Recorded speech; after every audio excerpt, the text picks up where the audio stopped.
The learning code, how to learn anything easily and fast. Imagine you're standing in front of a giant, glowing door covered in strange symbols. You know that behind this door is the power to speak new languages, play beautiful music, or master any skill you desire. You've tried to push it open before, but it felt stuck and heavy. What if I told you the door isn't locked? You were just never shown the simple, hidden handle. This book is that handle. It's not about working harder or being a genius. It's about discovering a secret set of tools that makes learning feel like a superpower. You are about to crack the learning code, and it will change how you see yourself and your abilities forever. The journey from frustration to flow is much shorter than you think. Get ready to turn the key. Think about the last time you learned something quickly and joyfully, maybe riding a bike or discovering a favorite game. That feeling of excitement and natural progress is your brain's default setting, not a lucky accident. We are all born with an incredible learning machine inside our heads, but no one gave us the user manual. This book is that missing guide, written in clear, simple language without confusing jargon. We will replace struggle with strategy and fear with fun. By the final page, you will have a personal blueprint for learning anything you set your heart on. Let's begin the adventure of unlocking your limitless potential together. Chapter 1. The first click, setting your brain to learn mode. Leo stared at the Spanish textbook, its pages blurring into a wall of intimidating words. He had to learn it, but his mind felt like a closed fist. Then he remembered his friend's advice. Find one thing, just one tiny thing that sparks your curiosity. Leo skipped the grammar rules and Googled popular Spanish music. He clicked a song with a catchy beat and listened, not understanding a word. He found the lyrics video and saw the phrase "mi corazón" flashing on screen. "My heart," he whispered. That was the click. Suddenly, it wasn't a textbook. It was a secret message in a song he already liked. The wall became a door, and Leo just needed to turn the handle. That click Leo felt is the most important moment in learning, and you can create it on purpose. It's the shift from "I have to "I get to," from obligation to curiosity. Your brain has a filter called the reticular activating system, and it decides what information is important. When you approach a new subject with dread, this filter closes up tight, blocking information. But when you approach with a curious question, even a silly one, the filter opens wide. Your mission is not to memorize Chapter 1. It's to find one cool, fun, or interesting puzzle piece within the topic. This first click is you telling your brain, "This matters. Pay attention." Forget everything you've been told about natural talent being the key to learning. Science shows your brain is built to grow and change every single day, a superpower called neuroplasticity. Every time you learn something new, your brain physically rewires itself, creating new connections like adding roads to a city map. The problem is that we often approach learning like a chore, which triggers the brain's stress response. We need to approach it like play, which triggers the brain's reward system. The learning code starts with this simple hack. Trade the pressure to be perfect for the excitement of exploration. Your brain is a muscle for curiosity, and we are going to warm it up. Let's practice right now. Think of something you believe you're bad at, maybe math, drawing, or public speaking. Now I want you to drop that story. It's just a story, not a fact. Today we rewrite it. Your new story is, "I am someone who is just starting to explore this." You are not a finished product. You are an explorer holding a blank map. The feeling of being a beginner is not a sign of failure. It is the first and most essential step for every expert who ever lived. Your goal for this chapter is to fall in love with the first step, the messy, awkward, wonderful beginning where all real growth happens. Here is your first practical tool, the curiosity question. Before you open a book or start a video, ask yourself one simple question about the topic. It doesn't have to be smart. If you're learning coding, ask, "How do video games work?" If you're learning history, ask, "What did people eat for breakfast 300 years ago?" Write this question at the top of your page. Now, as you learn, you are not just absorbing data. You are a detective on a mission to solve your own mystery. This tiny shift turns passive reading into an active treasure hunt, making the information stick to your brain 10 times better. You have now set your brain to learn mode. You've replaced the heavy weight of expectation with the light of a single, curious question. You are no longer a passive student being filled with information. You are an active adventurer claiming new territory for your mind. Carry this feeling forward. Every expert, every master, every genius you look up to started exactly here, with a single, powerful click of curiosity. Now that your engine is running, let's learn how to steer it with fierce focus through the distractions of the modern world. Chapter 2. The Focus Firewall, Tamming Distractions in a Noisy World. Maya sat down to finally learn the guitar chords for her favorite song. She placed her phone face down, determined. Within 2 minutes of vibration, a notification glow peeked from under the phone. It was just a social media like, but her focus shattered. She picked up the phone for a second, which turned into 20 minutes of scrolling. Putting it down again, she felt frustrated and already tired. The guitar seemed harder now, the chords forgotten. This wasn't a willpower problem. It was a setup problem. Her learning environment was an open field with constant invasions, and she had no fence. Your focus is like a spotlight in a dark room. In a calm room, it can shine brightly on one thing. But what if someone is constantly flicking the main lights on and off, throwing flashlights and shouting? That's your modern world. Distractions aren't just annoyances. They are focus killers that force your brain to restart its delicate work. Research shows it can take over 20 minutes to regain deep focus after an interruption. The good news is you can build a firewall, a protective barrier between your powerful brain and the chaos. You don't need more willpower. You need a better strategy to guard your attention. Let's build your focus firewall with 3 simple bricks. The first brick is physical space. Choose one spot, just one, as your official learn zone. It could be a desk, a kitchen table, or a cozy corner. This place should only be for learning. Your brain will start to associate this spot with concentration, making it easier to click into gear. The second brick is digital space. This is crucial. When you sit down to learn, turn your phone to airplane mode or put it in another room. Use website blockers for social media on your computer. Make distraction difficult, and focus becomes easy. The third brick is time. We wrongly believe we need huge, empty hours to learn. This is overwhelming and invites procrastination. Instead, use the power sprint. Set a timer for just 25 minutes. Tell yourself, for these 25 minutes I will do nothing but this one task. When the timer starts, it's game on. When it beeps, you must stop and take a 5-minute break to walk, stretch, or stare out the window. This technique, often called the Pomodoro technique, works because it turns focus into a short, winnable game. It's not a marathon. It's a series of quick, powerful sprints with built-in rewards. Now, what about the distractions that come from inside your own head? Thoughts about your to-do list, worries, or sudden ideas will pop up. Fighting them makes them stronger. Here, the trick: keep a small brain dump notebook next to you. When an important thought intrudes, just jot it down in 3 words. You have now acknowledged it and saved it for later, freeing your mind to return to the task. This simple act closes the mental pop-up window. Your focus muscle will get stronger with each sprint, and you'll be amazed at how much you can accomplish in short, protected bursts of time. You are no longer a victim of your environment. You are the architect. By building your focus firewall with a dedicated space, a tamed digital world, and the power of timed sprints, you reclaim your brain's natural ability to go deep. Imagine Maya with her guitar, her phone in another room on airplane mode, a 25-minute timer ticking. She learns the chorus. The timer beeps, she takes a dance break, then sprints again. By the end of an hour, she's playing the whole song. That's the power of protected focus. Now, with your attention secured, let's look at the big picture so you never get lost in the details again. Chapter 3. The Blueprint Shortcut, Seeing the Whole Picture First.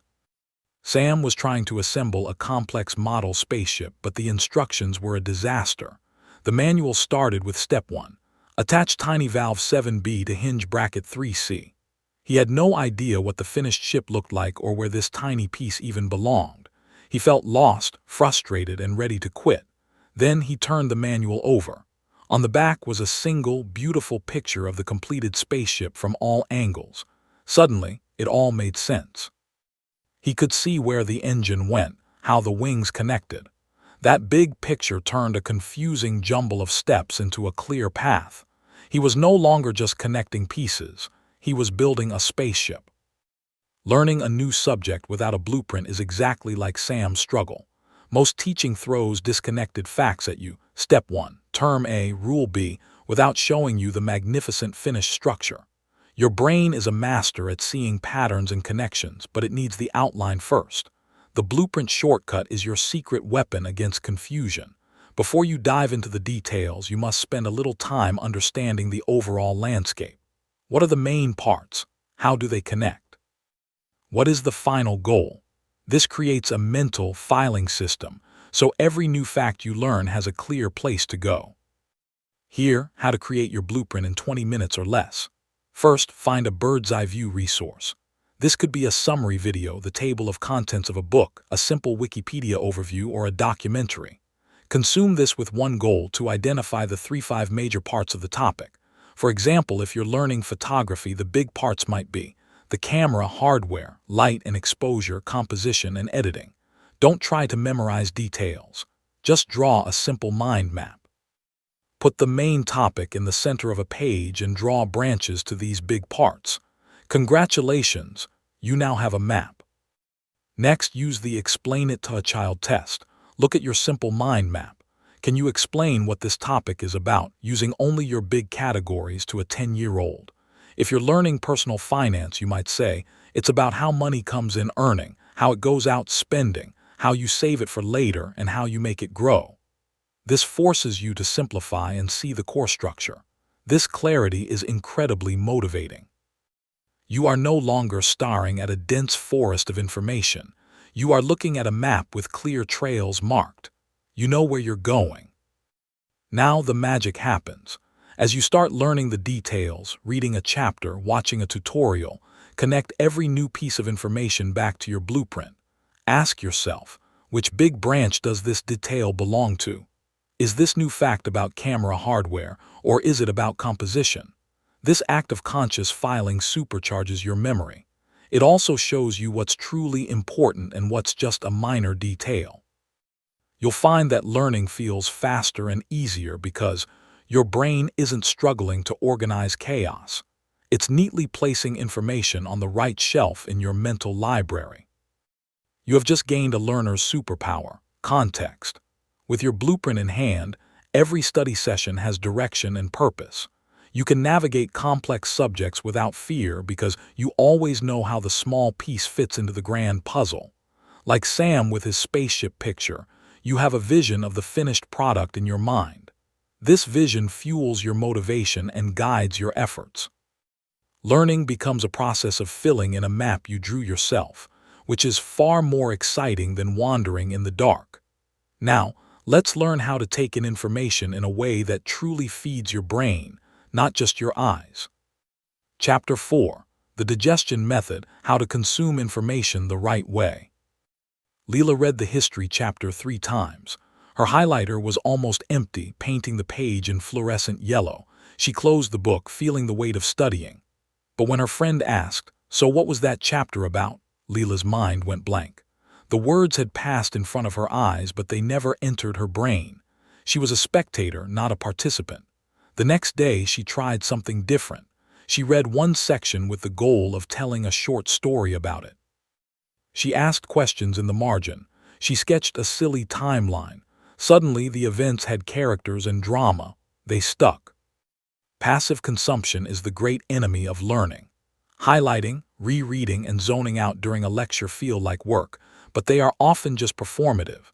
They make us look busy without making us get smarter. Your brain doesn't learn by passively receiving information. It learns by actively engaging with it. The digestion method turns you from a tourist on a bus tour into an explorer hiking the terrain. You must chew your mental food, not just swallow it whole. This means doing something with the information the moment you encounter it, transforming it from foreign text into a part of your own thoughts. Let's break down the active learning menu. First, ditch the highlighter for a pen. The rule of replacement states, never highlight a sentence without writing a note next to it. Your note can be a simple summary in your own words, so, the war started because of taxes and pride. A question, but why didn't they negotiate? Or a connection, this is like what happens in my office. This one action forces you to process the meaning, not just the words. Second, use the Feynman technique. After reading a page or watching a 10-minute video, close the source and try to explain the concept out loud, as if to a friend. The gaps in your explanation show you exactly what to review. Third, get visual. Our brains are wired to process images faster than text. Turn a complex process into a simple flowchart. Draw a sketch of a historical event as a comic strip. Map out the relationships between ideas in a mind map. You don't need artistic skill, you need stick figures and arrows. The act of translating words into a visual structure is a powerful form of digestion. Fourth, ask dumb questions as you go. What does this term really mean?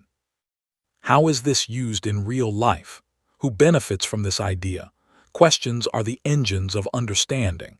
They turn flat facts into a 3D model you can walk around in.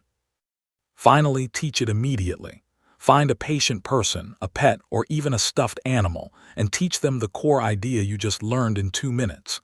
Teaching is the ultimate test of understanding because you have to reorganize the information in a simple, logical order. You will stumble, you will forget key points, and that's perfect. Those stumbles are precious data, showing you which parts of your understanding are still shaky. Go back and solidify just those parts. This cycle of learn, teach, fix is one of the fastest ways to build deep, lasting knowledge that you can actually use. You are no longer a passive container waiting to be filled. You are an active processor, a chef transforming raw ingredients into a meal your mind can savor. The digestion method, note-taking, explaining, visualizing, questioning, and teaching, turns the hard work of memorization into the creative play of understanding. Information becomes knowledge when you make it your own. Like Leela telling a story, you are weaving new threads into the fabric of your own mind. Now that you know how to properly consume information, let's unlock the vault where it's stored forever, your memory. Chapter 5. The Memory Vault, Remembering Everything Without the Struggle. Ben had 50 vocabulary words to memorize for his French test. He wrote each word 10 times, his hand cramping. He made flashcards and stared at them for hours. The next morning in the test, his mind was a fog. The words were gone. He felt defeated. A week later, playing a video game, he saw a castle gate. The French word for gate, port, popped into his head instantly. Why? Because in the game, he had to shout "open the port" to his teammate to win. The memory was tied to a vivid image, action, and emotion. His cramming used only one dull path in his brain. The game built a multi-lane highway. Your memory is not a finite bucket that gets full. It's a vast, dynamic network of connections that grows stronger the more you link new information to old. Rote repetition, saying or writing something over and over, is the weakest way to build these connections. It's boring, and your brain ignores boring things. The memory vault opens when you use imagination, emotion, and spatial awareness. You need to make information colorful, weird, and personal. This isn't a gimmick. It's how your brain's hippocampus, the memory center, is designed to work. We remember stories, pictures, and feelings far better than we remember lists. Here is your toolkit for building unforgettable memories. First, the story chain. To remember a list or sequence, weave the items into a ridiculous, vivid story. Need to remember to buy eggs, glue, and a light bulb. Picture yourself cracking a giant egg, using the sticky yolk as glue to stick a glowing light bulb to the ceiling. The more absurd and sensory the story, the better. Your brain flags absurdity as important to remember. Second, the memory palace. Imagine a place you know perfectly, like your home. Mentally place each item you need to remember in a specific spot. See the eggs on the doormat, the glue dripping from the chandelier, the light bulb shining in the sink. To recall, take a mental walk. Third, harness the spacing effect. Cramming tries to smash memories into your brain in one painful session. Spacing spreads out the review in increasing intervals. Learn something today, review it tomorrow. Then review it in 3 days, then a week later. This tells your brain, this information keeps being useful, so store it permanently. Use apps or a simple calendar to schedule these tiny 5-minute reviews. They are the most powerful minutes you will spend. Fourth, use the power of song and rhyme. Make up a silly jingle for a formula or a rhyme for a date. Melody and rhythm are powerful memory hooks we've used since childhood. Finally, attach emotion. We never forget our most embarrassing or joyful moments. Link dry facts to a feeling. If you're learning about the French Revolution, imagine the anger of the starving crowds or the fear of the nobility. Emotion acts like highlighter in your brain, marking the memory as significant. Combine these tools. Don't just repeat, mitochondria is the powerhouse of the cell. Imagine a tiny power plant, memory palace, inside your cell, with workers singing a catchy song rhyme about producing energy, and feel the relief of your muscles getting power emotion. Now it's unforgettable. You hold the keys to your own memory vault. By trading repetition for imagination, you turn the chore of memorization into a creative game. Your memory is not weak. You are just using the wrong tools. Like Ben with his game, you can connect anything you need to remember to vivid images, stories, and places. This makes recall effortless and fun. With your knowledge now securely stored, it's time to move it from your memory into your hands through the most important step of all, practice. Chapter 6. The Practice Engine, going from getting it to owning it. Akira watched countless videos on how to do a kickflip on his skateboard. He understood the physics: flick the edge, jump, catch, land. He could see it perfectly in his mind. But the first time he tried, the board shot away like a scared cat. Understanding was not the same as owning. He spent a week just practicing the flick motion while standing still. Then he practiced jumping off the board. He broke the perfect move in the video into ugly, isolated pieces. He fell 100 times. Then, on attempt 101, his feet found the board in the air for a split second. That micro-win, that tiny flash of the right feeling, was the real lesson. There is a Grand Canyon-sized gap between understanding a concept and being able to perform a skill. You cross this gap with practice, but not just any practice. Mindless repetition leads to a plateau. You keep doing the same thing, making the same mistakes, not improving. The practice engine runs on a special fuel called deliberate practice. This means practicing with a specific, tiny goal for each session, getting immediate feedback, and constantly pushing just outside your comfort zone. It's not about the hours you put in. It's about how you use each minute. Your goal is not to practice until you get it right, but to practice until you can't get it wrong. Start by slicing the skill into the smallest possible parts. Want to play a song on the piano? Don't start with the whole song. Start with the first 4 notes of the right hand. Master that. Then add the next 4. Want to write well? Don't write an essay. Write one perfect sentence. Then write a perfect paragraph. This is called chunking. It makes the task less scary and gives you clear, quick wins that build motivation. Each small chunk you master is a brick in your skill wall. Celebrate these tiny victories. They are the proof that you are moving forward, even on days when the final goal seems far away. Next, embrace focused repetition with feedback. Practice the same small chunk 10 times in a row, but pay intense attention each time. After each attempt, ask, what felt off? Was my timing right? Was my hand position correct? Use a mirror, record yourself, or ask for a quick opinion. Feedback is your GPS. It tells you when you're drifting off course so you can correct immediately. Without it, you're practicing errors and cementing bad habits. This type of focused, feedback-rich practice for 20 minutes is more valuable than 2 hours of zoning out and repeating mistakes. Now add the secret ingredient, the struggle point. Your growth happens at the edge of your ability, in that frustrating moment where you almost have it but not quite. If practice feels easy, you're not learning. You must constantly identify your current struggle point and attack it. Can't switch between 2 guitar chords smoothly. That's your struggle point. Isolate that transition and repeat it painfully slowly, then gradually speed up. The discomfort you feel at the struggle point is the feeling of your brain rewiring itself. It is the most productive feeling in the world. Lean into it. Your practice engine is now running on high-octane fuel. You are no longer just going through the motions. You are a scientist in the lab of your own skill, conducting focused experiments, analyzing results, and making constant tiny adjustments. Like Akira feeling that first split second of a catch, you will have moments where it clicks. These clicks are built from 1,000 tiny, deliberate efforts. They transform knowledge from something you have into something you are. Now, let's connect these powerful practice sessions into a loop that builds speed and momentum like never before. Chapter 7. The Speed Loop, Learning Faster by Not Waiting to be Perfect. Ria wanted to learn to design websites. She planned to take 3 full online courses before even opening the design software. I need to know everything first, she thought. After one course, she was drowning in theory and had lost all excitement. Her friend took a different path. She learned one basic concept, then immediately tried to build a terrible, broken website. She Googled each problem, fixed it, and learned 10 times more from her mistakes in one afternoon than Ria did in weeks.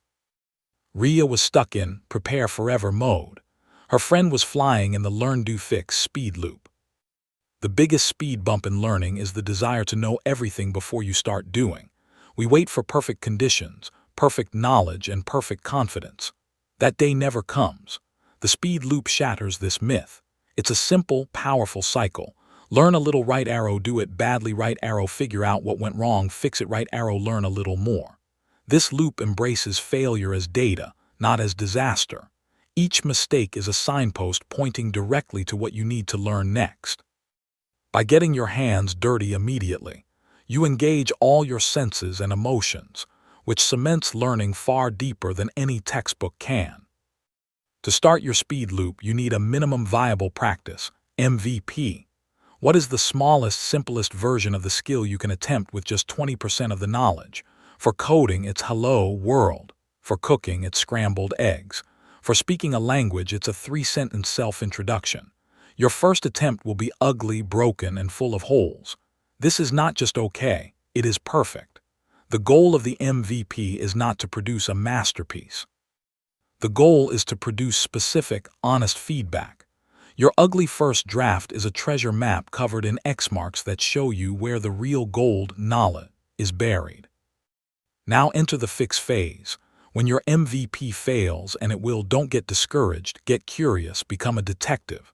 Why did the code error happen? Why did the cake sink? Why did I forget the word? Go back to your resources, but now with a laser-focused question. You are no longer learning aimlessly. You are learning on a mission to solve a concrete problem.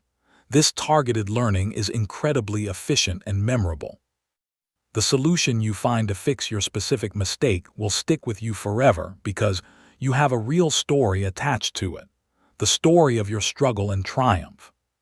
Shorten the loop. Don't wait until you finish a whole chapter to try something. Try something after each page. The faster you cycle through learn, right arrow, do, right arrow, fix, the faster you build competence and confidence. This builds momentum, a thrilling feeling of visible progress that keeps you addicted to learning. You'll start to see mistakes as friendly guides, not as monsters. This mindset shift is the core of the speed loop. It turns learning from a linear march toward a distant finish line into an exciting, iterative game of leveling up right here, right now. You have now disconnected your progress from perfection. You are a builder, not just a student. The speed loop ensures you are always moving, always building, and always learning from the most powerful teacher of all, your own experience. Like Ria's friend building her broken website, you are creating real things in the real world, no matter how small. This tangible progress is the ultimate motivator. With this engine of momentum, we must ensure you have the energy and rhythm to run it for the long haul without burning out. Chapter 8. Energy over time, how to keep going without burning out. Carlos was on fire. He decided to learn data analysis and committed to 3 hours of study every night after his demanding job. For 2 weeks, he was a machine. In week 3, he hit a wall. Opening his laptop made him feel physically tired. The symbols on the screen seemed to swim. His brain said, "No more." He pushed through for a few more days, then quit entirely, feeling guilty and defeated. He mistook a sprint for a marathon. He didn't lack discipline. He lacked a sustainable energy plan. Learning is not an emergency. It is a lifestyle that needs its own rhythm of effort and rest. Your brain and body are not separate from your learning. They are the vehicle. You wouldn't drive a car without ever refueling it or changing the oil. Yet we often treat our minds and bodies this way, expecting non-stop output. Sustainable learning is about managing your energy, not just your time. Energy comes from 4 sources: physical, sleep, nutrition, movement; emotional, managing stress, positive rewards; mental, focus methods, avoiding multitasking; and spiritual, connecting to your deeper why. Burnout happens when you drain these tanks faster than you refill them. Your learning plan must include scheduled refueling. First, find your biological prime time. Are you a morning person, a night owl, or something in between? Schedule your most challenging, focused learning sessions during your 2-3 hours of peak mental energy each day. Protect this time fiercely. Do easier, more passive learning like watching review videos during your lower energy slumps. Second, use the ultradian rhythm. Your brain naturally works in 90-minute cycles of high focus. After about 90 minutes, you need a 20-30-minute break. Respect this rhythm. Use techniques like the Pomodoro, 25-minute sprints, as training wheels for these natural cycles. Stand up, move, hydrate, look at something distant. Third, build in play and explore sessions. Not every learning session needs a hard goal. Schedule one session a week where you just play with the skill without judgment. If you're learning piano, just mess around making sounds. If you're learning a language, watch a silly kids show in that language. This keeps the joy alive and prevents learning from becoming a grim, pressure-filled job. Fourth, practice strategic quitting. End your practice session before you are completely exhausted. Stop on a small win, even if you feel you could do more. This leaves you hungry for the next session, not dreading it. Finally, master the 5-minute reboot. When you hit a wall of resistance during a session, don't fight it. Set a timer for 5 minutes. For those 5 minutes, do something completely different and physically engaging. Stretch, walk around the block, do jumping jacks, or dance to one song. This resets your nervous system and floods your brain with oxygen. When you return, you'll have a fresh perspective. Remember, rest is not the enemy of learning. It is a necessary part of the learning process itself. Your brain does its most important consolidation and connection making when you are resting, not when you are straining. You are now the conductor of your own energy orchestra. By syncing your efforts with your body's natural rhythms, honoring the need for breaks and play, and quitting while you're ahead, you build a learning habit that can last a lifetime. Like a well-trained athlete, you are packing yourself for the long run. Carlos learned this and switched to 45-minute sessions 4 times a week, with a full day off. His progress became slower but steady, and more importantly, it never stopped. With your energy managed, let's see how other people can become your greatest learning asset, not a distraction. Chapter 9. The Support Circle. Learning is better together. Elena was trying to learn graphic design alone in her room. She followed tutorials but had no one to ask when she got stuck. Her doubts grew. Is this any good? She'd wonder, staring at her work. She felt isolated. On a whim, she joined a free online challenge with a small community forum. She posted her first shaky design. To her shock, 2 people offered kind, specific advice. Another person said they loved her color choice. That small burst of connection was like a lightning bolt. She wasn't alone on an island anymore. She was part of a tribe, all climbing the same mountain, cheering each other on. Humans are social learners. For most of history, we learned through apprenticeship, storytelling, and shared practice. Trying to learn completely alone goes against our biology and makes the journey much harder. The support circle is your secret weapon against doubt, confusion, and quitting. It provides 3 priceless things: accountability, someone expects you to show up; feedback, fresh eyes on your work; and camaraderie, shared struggle and celebration. Your circle can be one person, a learning buddy, or a small group. The key is to find people who are supportive, slightly ahead of you, or walking the same path. Start by finding your people. Look for local meetup groups, online forums like Reddit communities or Discord servers, or class alumni groups. Don't just lurk, introduce yourself. Post a simple goal. Hi, I'm starting to learn Spanish. My goal this week is to learn greetings. You'll be surprised how many will welcome you. If a big group feels intimidating, seek one learning buddy. This could be a friend with a similar goal or someone you meet online. Make a simple pact to check in once a week to share one thing you learned and one problem you faced. This tiny commitment multiplies your motivation. Next, learn the art of asking for help. Many of us stay stuck because we're afraid to look foolish. Reframe it. Asking a clear question is a sign of professionalism and a desire to grow. When you ask, be specific. Instead of "I don't get coding," ask, "I'm trying to make this loop work in Python, but the variable doesn't update. Here's my code snippet." This makes it easy for others to help you and shows you've done your part. Remember to give back too.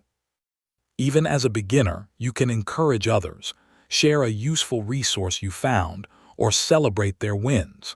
A supportive community thrives on reciprocity. Now use the ultimate learning hack. Teach to learn. Offer to explain a concept you just grasped to someone in your circle who is just starting. Teaching forces you to organize your thoughts with crystal clarity. You will discover gaps in your own understanding as you try to explain, and filling those gaps deepens your mastery. Don't wait until you're an expert. Teach what you learned yesterday. This see one, do one, teach one loop is how surgeons train, and it can accelerate your learning in any field. Your confidence will soar as you realize you already have something valuable to offer. You have now expanded your learning world from a solitary room to a vibrant community. You are connected, supported, and accountable. Like Alina feeling that surge of energy from a few kind comments, you now have a well of motivation to draw from when your own willpower dips. Your support circle turns the learning journey from a lonely test into a shared adventure. With this team behind you, let's ensure you always know why you're doing this, especially when the path gets steep. Chapter 10. The Motivation Compass. What to do when you feel lost. After months of steady progress, Alex woke up feeling blank about his project to learn animation. The initial excitement had faded. The work felt repetitive and the end goal seemed miles away. Why am I even doing this? He thought, almost closing his laptop. This wasn't a knowledge problem, it was a motivation problem. He opened a document he'd forgot, his Why journal from his first day. He read his own messy handwriting. I want to tell stories that make my little sister laugh. I want to create worlds. In 60 seconds, the feeling shifted. The tedious frame-by-frame work wasn't a chore. It was a stitch in a future tapestry he cared about. Motivation is not a constant flame. It's a flickering candle that needs to be shielded from the wind and relit when it goes out.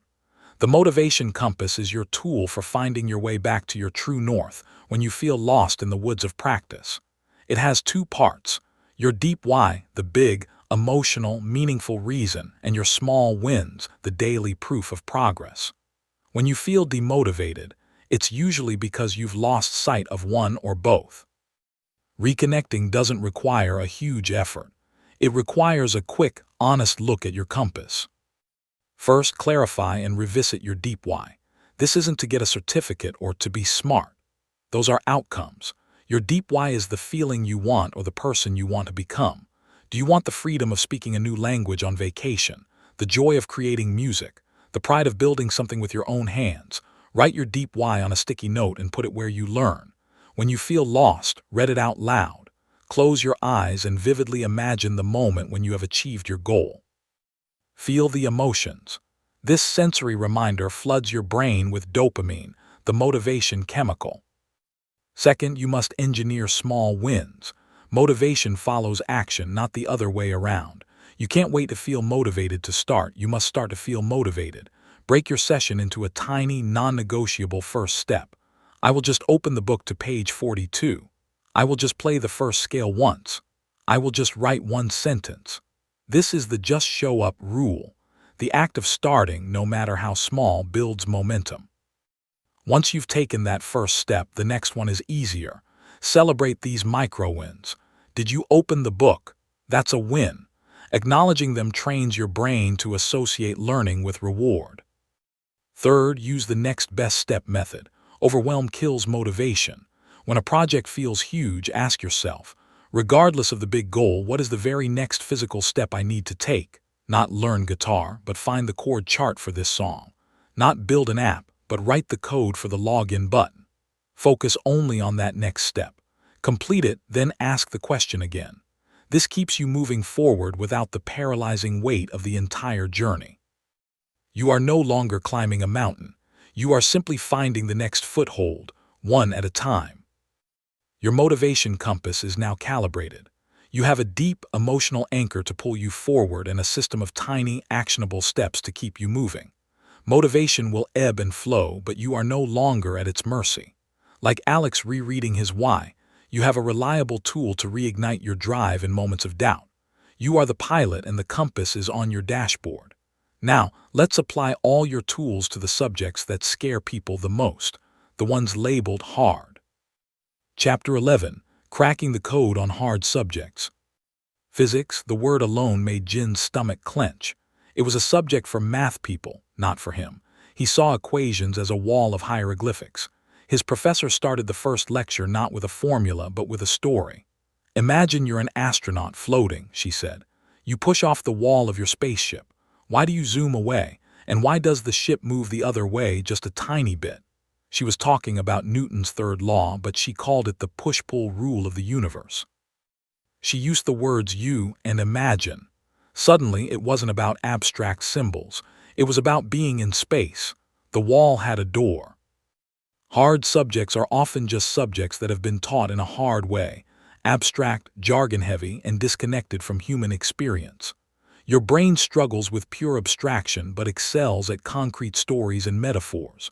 To crack a hard subject, you must translate it from the language of experts into the language of your life. You must find the story, the analogy, or the practical problem that the concept solves. Your mission is not to swallow the textbook. It's to become a translator, turning confusing concepts into familiar friends. Begin with the what problem does this solve? Hunt. Every difficult concept was invented to solve a real human problem. Calculus wasn't created to torture students. It was created to understand how things change, like the speed of a falling apple or the curve of a planet's orbit. Before diving into details, research the history. What practical issue led to this idea? Who invented it and what were they trying to do? Understanding the why behind the what provides a narrative framework that makes the details meaningful.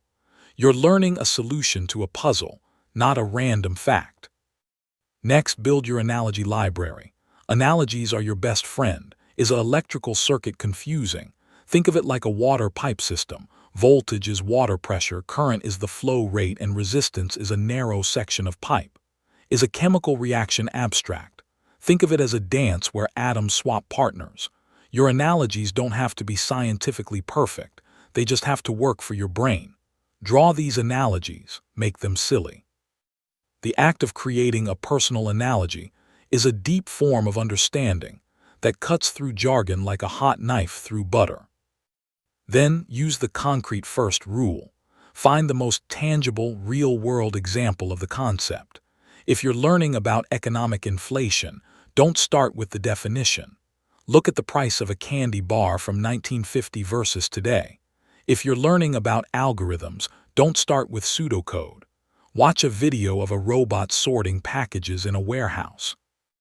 Once you have a concrete image in your mind, the abstract symbols like equations or code become labels for things you already understand. They are no longer the main event. They are just the name tags on the guests at the party you're now hosting in your mind.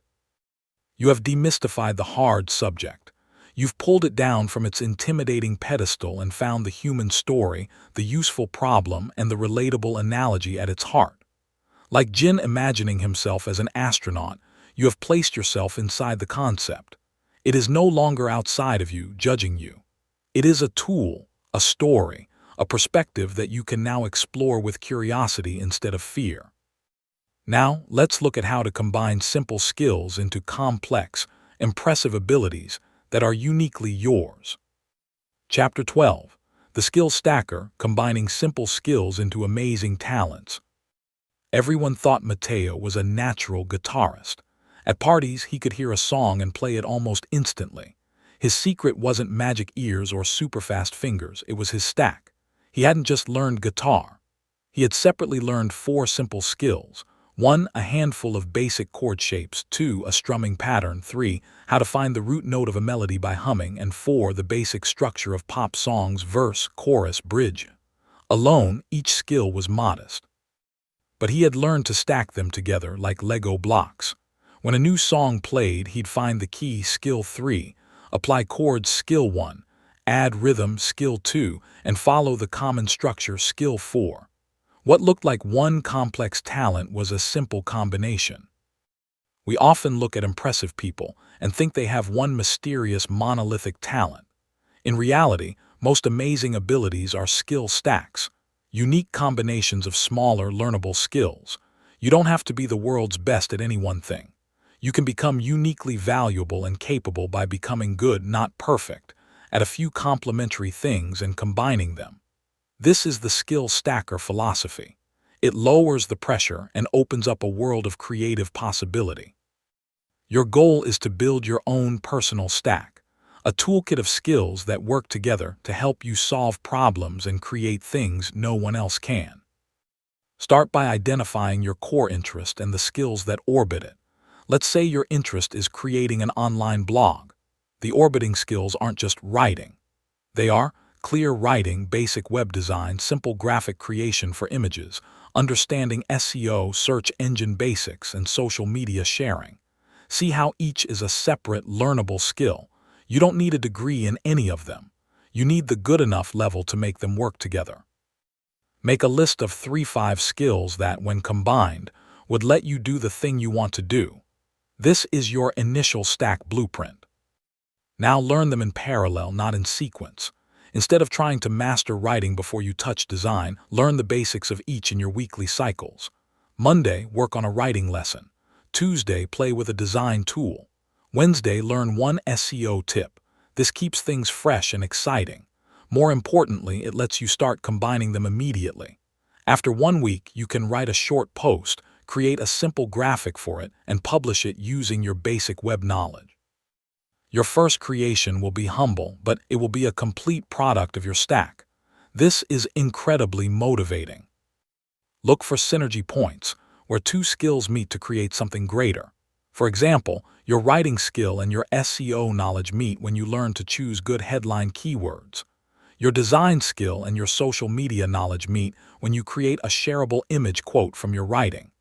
Pay attention to these intersections. They are where your unique style and efficiency will blossom. Your stack will become more than the sum of its parts. It becomes your personal fingerprint, your competitive advantage, and your creative playground. You are no longer chasing a single, impossible standard of genius. You are an architect of your own competency, mixing and matching simple blocks to build something complex and personal. Like Matteo stacking chords, rhythm, and ear training, you are building a custom toolkit that lets you interact with the world in your own unique way. This is the path from learner to creator. Now, let's ensure your toolkit includes the most powerful sidekick of the modern age: technology. Chapter 13. The Digital Dojo, Using Technology as Your Learning Sidekick. Anya downloaded 8 language apps, 3 flashcard programs, and subscribed to 5 learning YouTube channels. She spent more time organizing her tools, comparing features and switching between them than actually learning. She felt busy but made no progress. Tech was her master, not her sidekick. She deleted everything except 1 app for daily practice and 1 YouTube teacher whose style she loved.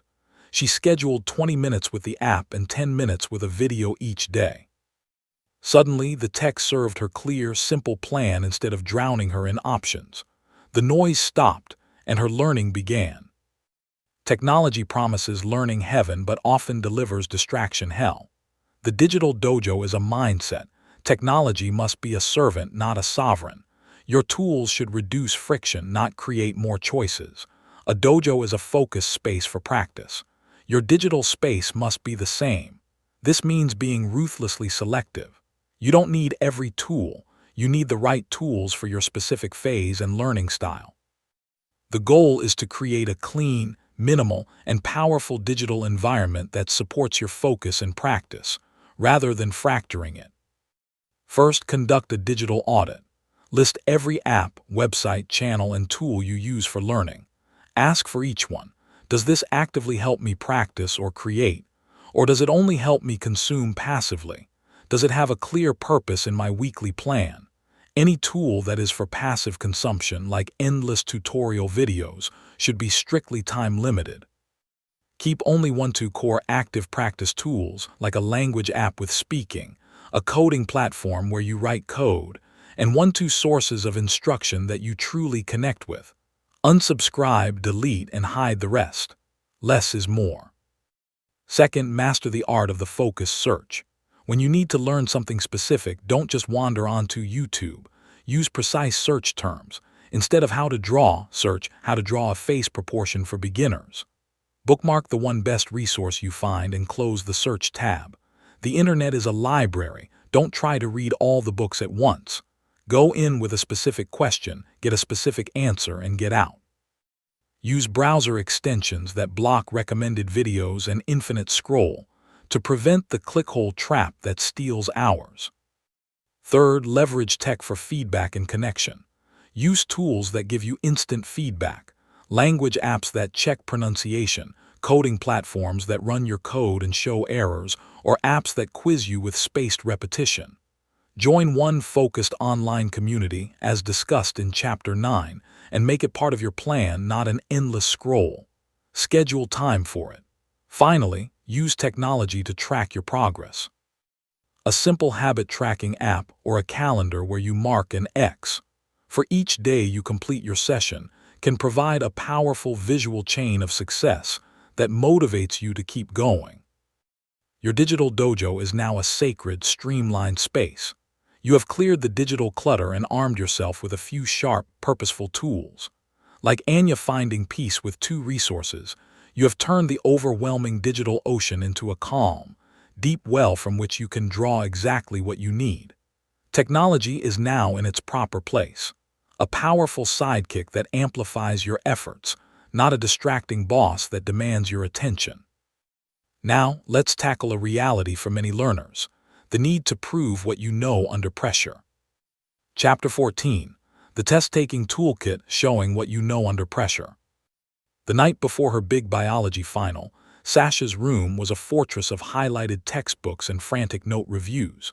She was trying to rememorize everything at once, her anxiety rising with each page. Her friend Leo, who always did well, was calmly reviewing his own hand-drawn diagrams. "I'm just reminding myself how everything connects," he said. Sasha realized she knew facts but couldn't see the story of how the nervous system worked with the muscles. On the test, the questions asked for connections. Leo's diagrams let him navigate. Sasha's facts were isolated islands with no bridges. She had studied the pieces but not the puzzle. Tests and performance reviews are not just measures of what you know. They are specific skills in themselves. The test-taking toolkit separates knowledge from demonstration. You can understand a subject deeply but still perform poorly under time pressure if you haven't practiced the skill of retrieval and application in a test format. The goal is to shift from studying to remember to studying to apply. This means practicing recalling information under conditions similar to the test and organizing your knowledge in a flexible, connected way that you can quickly access. Start by studying the test itself, not just the material. What is the format? Multiple choice essay, practical demo. What does the grader value? For essays, it's often clear argument structure. For math, it's the step-by-step process. Get old exams or practice questions. Your study session should now mirror the test. If it's a 2-hour exam with 4 essays, practice writing an essay in 30 minutes. If it's multiple choice, practice answering questions without looking at notes. This is called test simulation. It trains your brain for the specific task it will have to perform, reducing surprise and anxiety on the big day. Next, build a cheat sheet you'll never use. One of the best ways to learn what's important is to pretend you're allowed one sheet of paper with all the key information for the test. What would you put on it? You'd need formulas, key dates, central concepts, and diagrams showing relationships.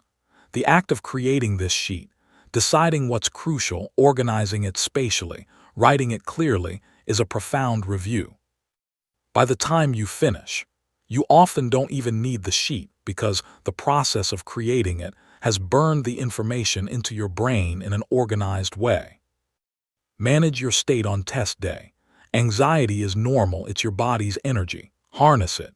Use a pre-test ritual. Listen to the same pump-up song, do a power pose for 2 minutes, take 5 deep belly breaths. During the test, if you panic, use the 60-second reset. Put your pen down, close your eyes, and focus only on your breath for 3 cycles. This calms your nervous system. Then, scan the test and attack the easiest questions first. This builds confidence and momentum, freeing up mental energy for the harder questions later. Remember, you don't need a perfect score. You just need to show what you know. You have transformed the test from a terrifying judge into a predictable game. You have practiced the rules, you know the field, and you have strategies for when the pressure mounts. Like Leo with his connecting diagrams, you have organized your knowledge for easy access, not just storage. Whether it's a school exam, a certification, or a presentation at work, you can now demonstrate your skills with clarity and confidence. Now, let's zoom out and see how all these tools combine into a lifelong identity that brings constant joy and growth. Chapter 15. The Forever Learner, Making Learning a Joyful Habit for Life. Mr. Evans, the 78-year-old retired mailman, was the most popular person at the community center. This week, he was showing kids how to 3D print a model of the local bridge. Last month, he was learning basic Korean to talk to his new neighbors. He didn't learn for a grade or a job. He learned for the spark, the aha moment that made him feel alive. His secret was simple. He always had a curiosity list in his pocket. When he heard about something interesting, like how bridges hold weight or what a 3D printer could do, he'd jot it down. Once a month, he'd pick one item and dive in just for fun. Learning was his hobby, his playground, his way of staying young. The ultimate goal of cracking the learning code is not to pass one test or acquire one skill. It is to become a forever learner, someone for whom learning is as natural and enjoyable as breathing, eating, or laughing. It is to shed the identity of someone who has finished learning and embrace the identity of someone who is always growing.